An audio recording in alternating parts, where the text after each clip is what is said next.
মাছ ধরেন বড়শি দিয়ে। তো তার একটা শখ, আমি আমেরিকা থাকতাম, ওখান থেকে আমি গিয়েছিলাম, তার সাথে পরিচয় হলো।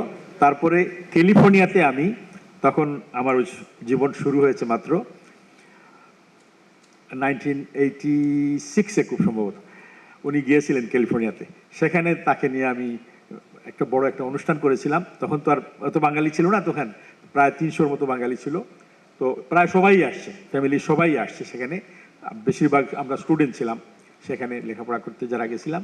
ফ্যামিলি ছিল মনে হয় আর 10-15টা ফ্যামিলি ছিল।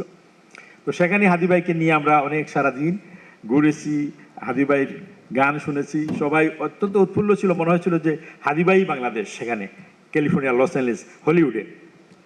তখন আমি হলিউডে থাকতাম, হলিউডের প্রতি একটা দুর্বলতা আমার ছিল ছোটোবেলা থেকেই। তো সেজন্য হলিউডেই আমি আমেরিকায় গিয়ে সেখানেই আমি ছিলাম। তো আমার বাসায় হাদি ভাইকে নিয়ে গেছি। তখন থেকে হাদি ভাই আমাকে অত্যন্ত স্নেহ করতো। আসতাম, উনি পাবলিক লাইব্রেরিতে উনি বসতেন, সেখানে দুপুরবেলা গেলে উনি না খেয়ে আসতে দিতেন না। ওনার যে খাবারটা আসতো টিফিনে করে, ওই খাবার ভাগ করে আমাকে নিয়ে খেতেন, এত আদর করতেন।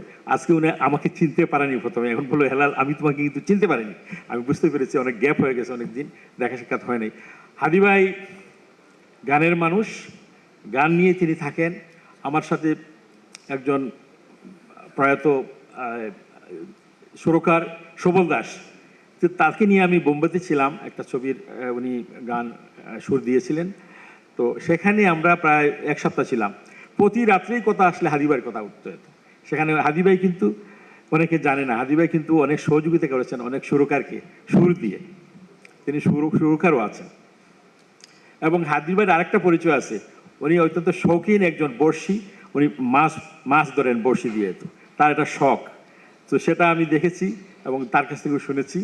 তো হাদি ভাইয়ের কণ্ঠে গান আমরা শুনেছি, আরও শুনবো, আজকে হয়তো আমরা শুনবো।